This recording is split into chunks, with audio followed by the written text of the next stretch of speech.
So a lot of self-care, I think, when you're going into your first dealings with the professional editors, particularly at the beginning, no matter how sensitively it is couched, it hurts at some level. You've got to know yourself, and you have to take time and care of yourself in that process so you won't get beyond it.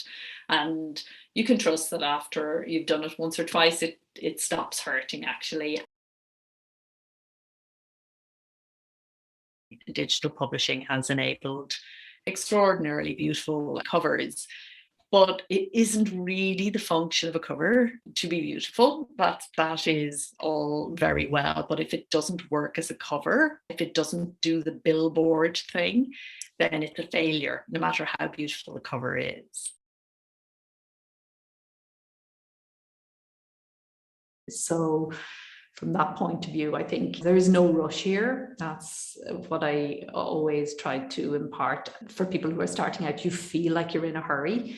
You feel like, oh, I've got to get my first book done, I've got to get my second book and my third, and I've got to get it into all these different formats and so on. And all of that is true.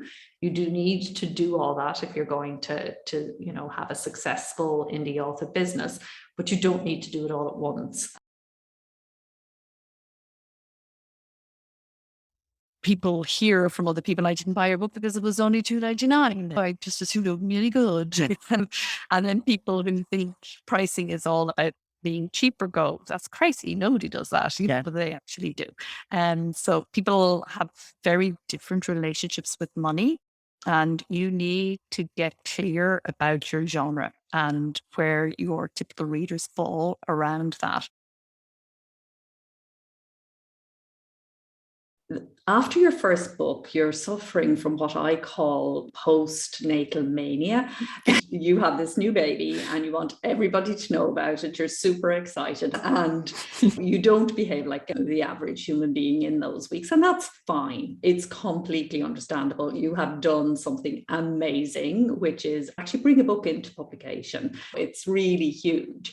And you're entitled to your mania, but that's what it is. It's not actually marketing and it's not effective. You approach your book promotion, especially when you're starting out, very much in the spirit of experiment and exploration. You don't have huge high hopes, don't have high expectations, have the lowest possible expectations and base your budget and your time allocation on that.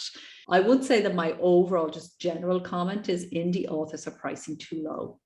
We're pricing too low to make a living. We're not allowing for the expenses of marketing. We're pricing based on just the cost of the production of the book, and not even that sometimes. So again, making profit your central motive, valuing your own time, how much should this book cost, is a question that's well worth asking. A contract is not set in stone and it's not written in blood. You can post-contract still have a conversation and things can still happen. Always ask for what you want. Don't answer for them. Don't assume. If you change your mind or things have changed for you over time, which is really common, then ask. And sometimes the answer will be yes.